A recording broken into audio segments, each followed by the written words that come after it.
In the century that followed Augustus, Rome learned the weary art of surviving its own greatness. The Republic had died with 1,000 legal phrases on its lips. The empire lived by discipline, habit, and the practical genius of administration. Under the early Caesars, the state was often ruled by appetite, caprice, and fear. Yet the roads were kept, the corn ships came, the frontiers held, and the provinces learned a grudging peace. By the time a boy named Gaius Caecilius was born on the southern edge of Lake Como, probably in 61 or 62 AD, the empire had already discovered that it could be barbarous in politics and still be civilized in daily life. In that paradox, Pliny the Younger would make his career, and out of it he would carve a kind of immortality, not the immortality of conquerors, but the quieter permanence of a man who observed, remembered, and wrote.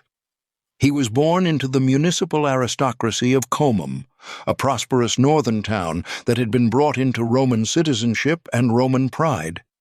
His father, Lucius Caecilius Silo, died while the boy was still young.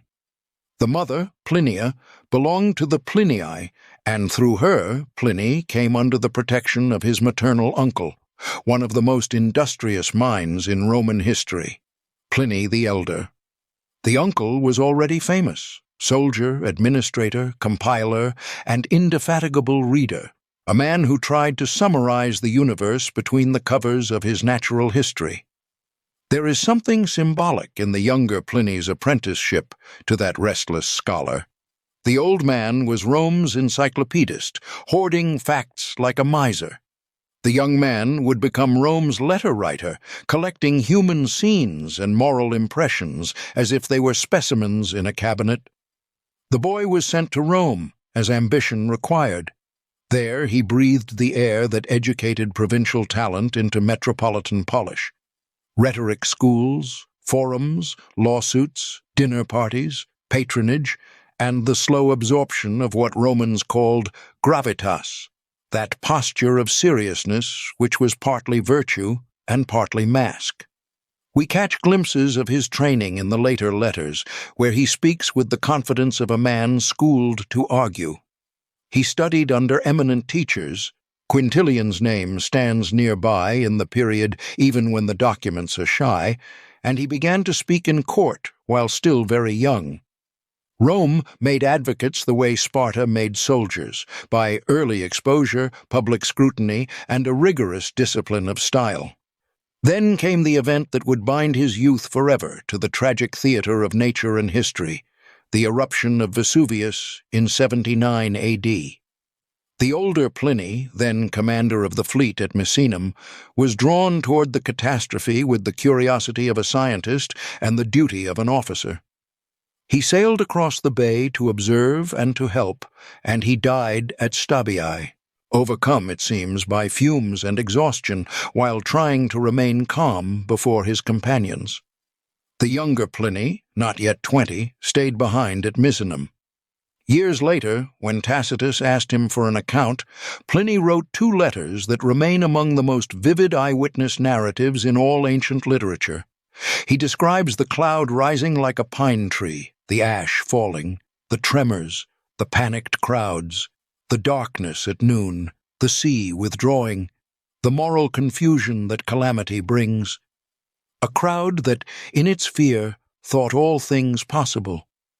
In those pages, the reader sees not only a volcanic eruption, but a character, composed enough to observe, educated enough to narrate, and human enough to confess the tremor beneath the composure. He would spend much of his life trying to be the sort of man whose courage is orderly. The elder Pliny had adopted him by will, and with the inheritance came the name.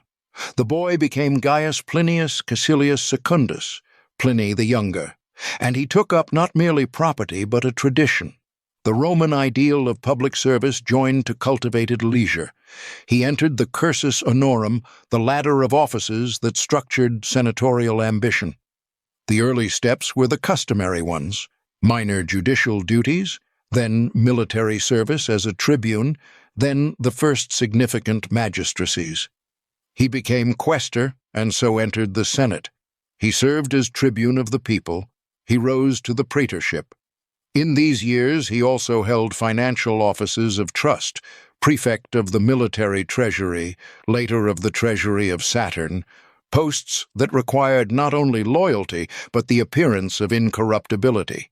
Yet no man climbed any ladder safely under Domitian without learning the uses of silence. Domitian's reign, 81 to 96, was a lesson Rome never quite forgot. That an emperor could be efficient and paranoid, moralizing and cruel, and that senators could applaud one day and be condemned the next. Pliny lived through that reign, and his letters, written later under safer skies, remember the climate of fear with a controlled bitterness. He speaks of delators, informers who turned speech into a trap. He recalls trials where innocence was no defense. He alludes to friends lost, careers ruined, and the humiliation of public cowardice. He survived, and survival itself suggests prudence. But it would be unjust to call him merely cautious. He did what many decent men have done under tyranny. He kept his head low enough to keep it, and he stored up, for better times, a moral reckoning. Better times came quickly. Domitian was assassinated, Nerva, old and conciliatory, took the throne, and then Trajan, the soldier emperor, came with a steadier hand and a more spacious tolerance. Under this new regime, Pliny could exhale and become, as he liked to imagine himself, a Roman of the older stamp, earnest, public-spirited, and devoted to law. He prosecuted corrupt officials and made a show of senatorial integrity. He also made friends among the literati and statesmen who would give the age its tone. Tacitus, the historian of power and its diseases, appears in Pliny's pages as intimate companion. Suetonius, the collector of imperial gossip, enters as a friend with anxieties about omens and careers. Pliny moved in that cultivated circle where men wrote as carefully as they spoke, and where fame was pursued not by loudness, but by elegance. It is here that one begins to see his special kind of ambition. He wanted honor, of course, consulship, governorship, the praise of emperors, the esteem of the Senate. But he wanted something else as well, to be remembered. Rome offered many roads to immortality, and most of them were paved with blood. Pliny chose ink. He wrote letters not as private notes, but as literature. He revised, arranged, and published them. He labored over sentences the way a sculptor labors over marble, and he watched his own reputation with the attention of a gardener watching a delicate plant. His private life, glimpsed through these letters, is as instructive as his public career. He married more than once. Death or circumstance took the first two wives, and his third marriage, to Calpurnia, became in his correspondence a small domestic idyll.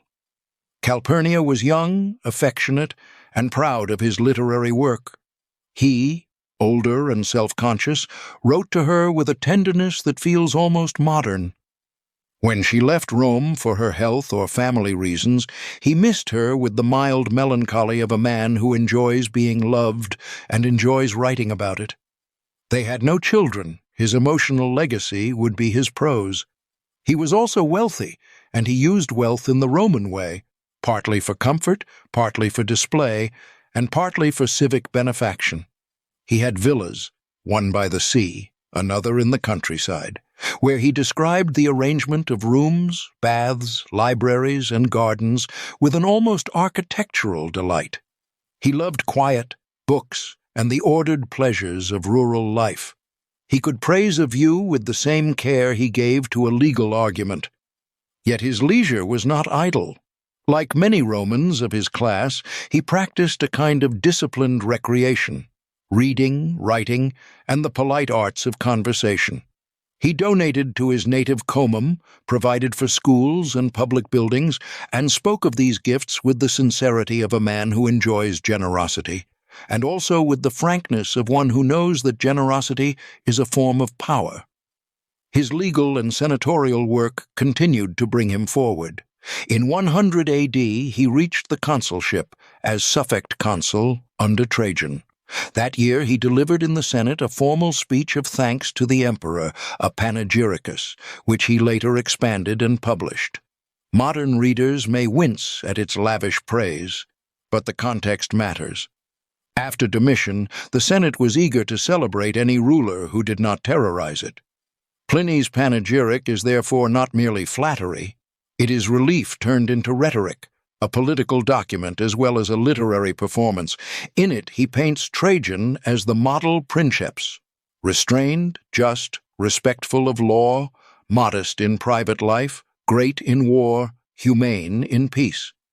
The portrait is idealized, but it tells us what the senatorial class wanted to believe about good government and what they hoped the empire could become under a ruler who understood the limits of power. It is in the letters, however, that Pliny becomes indispensable. He does not write history in Tacitus's sense. He does not analyze the machinery of empire with the grim penetration of a disillusioned moralist. He gives us instead the texture of life among Rome's governing class at the empire's height. Here are trials and inheritances, patronage and poetry readings, dinner parties and country retreats, friendships and rivalries, the anxieties of reputation, the consolations of culture. He describes the death of friends with a ceremonial grief that is partly genuine and partly shaped by convention. He praises a young man's promise, laments a widow's loss, recommends a client, admonishes a negligent landlord, or reflects on the proper education of youths. He is always, even when most intimate, the Roman gentleman performing his role. And yet, the performance itself is a revelation.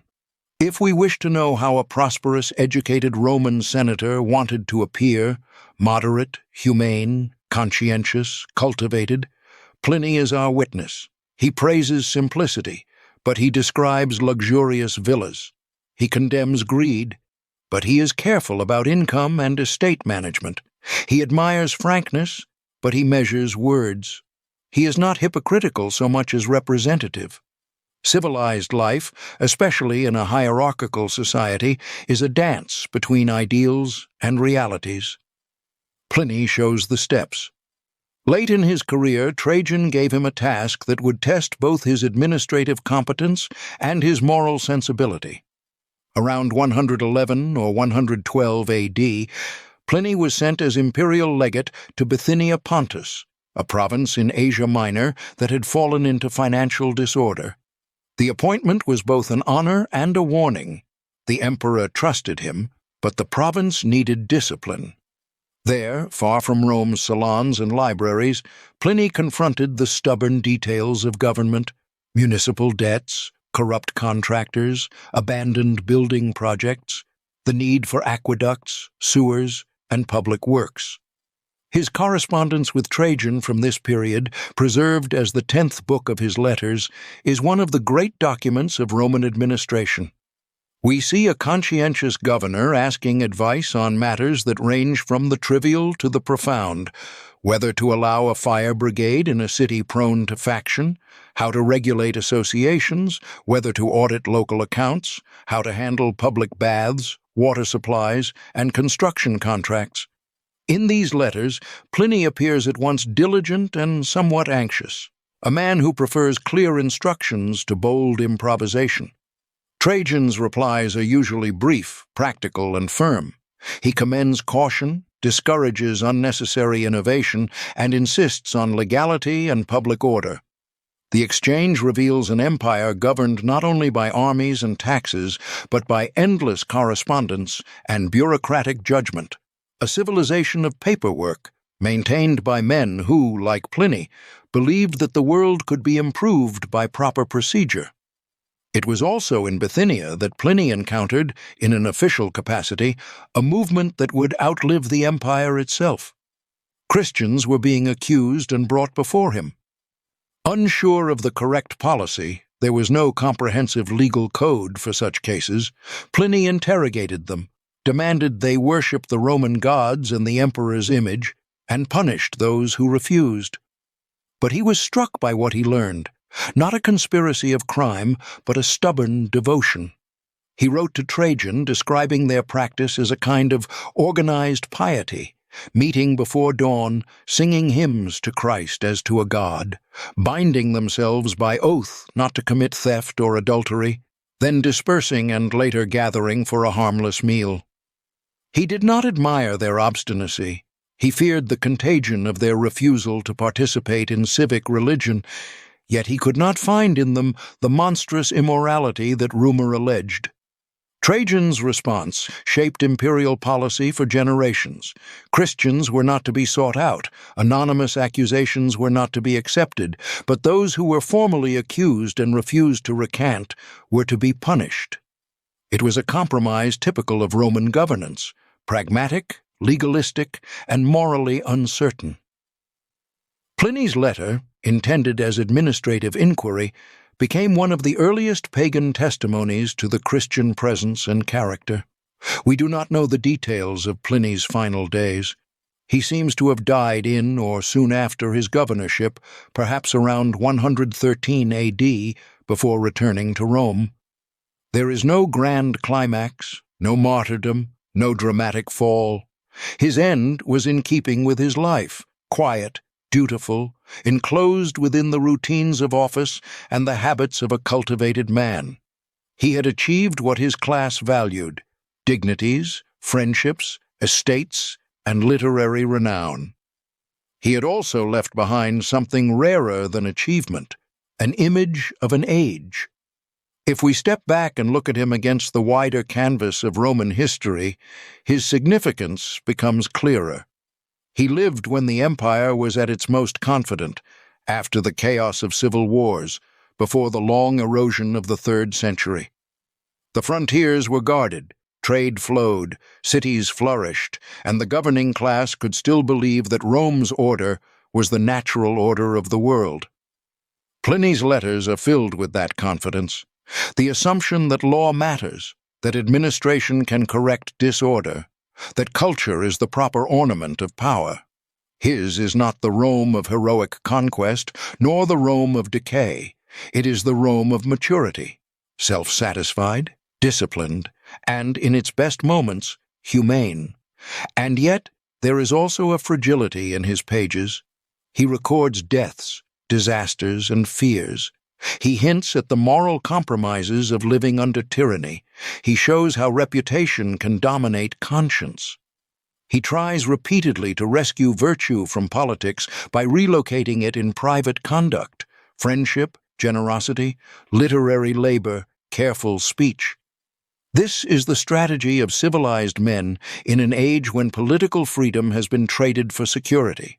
They seek a republic of letters when the republic of law is gone. In this sense, Pliny is an emblem of the imperial aristocracy at its most polished and most constrained. He wanted to be, and to be seen as, a good man. He cultivated moderation, praised integrity, and performed kindness. He could be vain, and he knew it. Indeed, he confessed it with the candor of a man who turns even confession into literature. But his vanity was not empty.